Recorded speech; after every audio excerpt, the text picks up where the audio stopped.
So the bees here, this is about a minute and a half later. I just had to answer a phone call, and they're all going into the entrances already. So there's a bit of chaining up at the top, as to be expected, but that is a mass of bees already going in. So so I can just move these bees. There you go. They're all just going in. Now, what's extraordinary about this, there you go, is that insects always have an inclination to go up. But honeybees, because they live in enclosed spaces, this is a trait that's that goes back millions and millions of years. They can actually go down and then up, and this is exactly what we're finding here.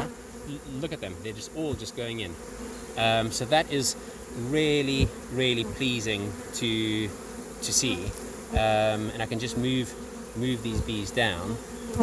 So as much as possible is not to use smoke.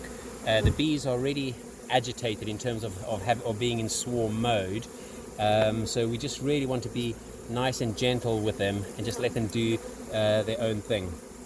Move them a lot. And I always take my African and American experiences, and the bees just abscond. It doesn't take much to really set off a swarm. So just real care pays huge dividends to the colony. So we really need to make sure that the bees are, if they're flying, that they know where to go. So over here, I can now start gently shaking this off, very gently, and all I'm doing is I'm not actually shaking, I'm just vibrating. And the bees just take flight. You can they hang on.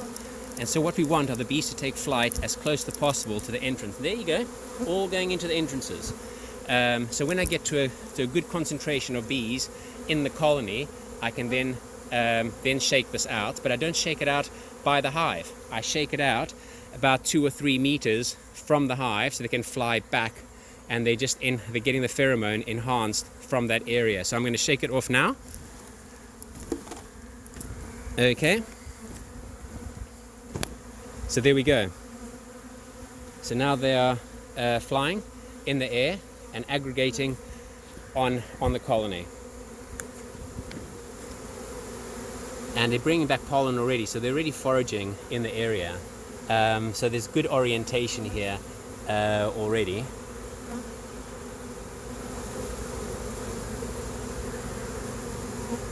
So there's a nice big clump here, so I'm just going to try and move those down.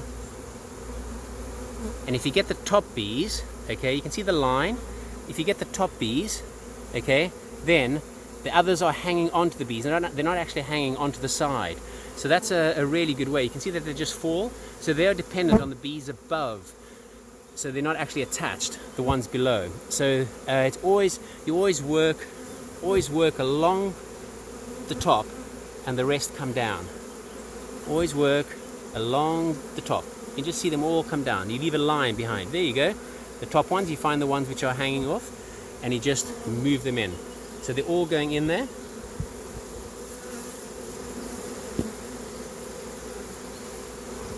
Okay, so that's a really nice homing of a swarm.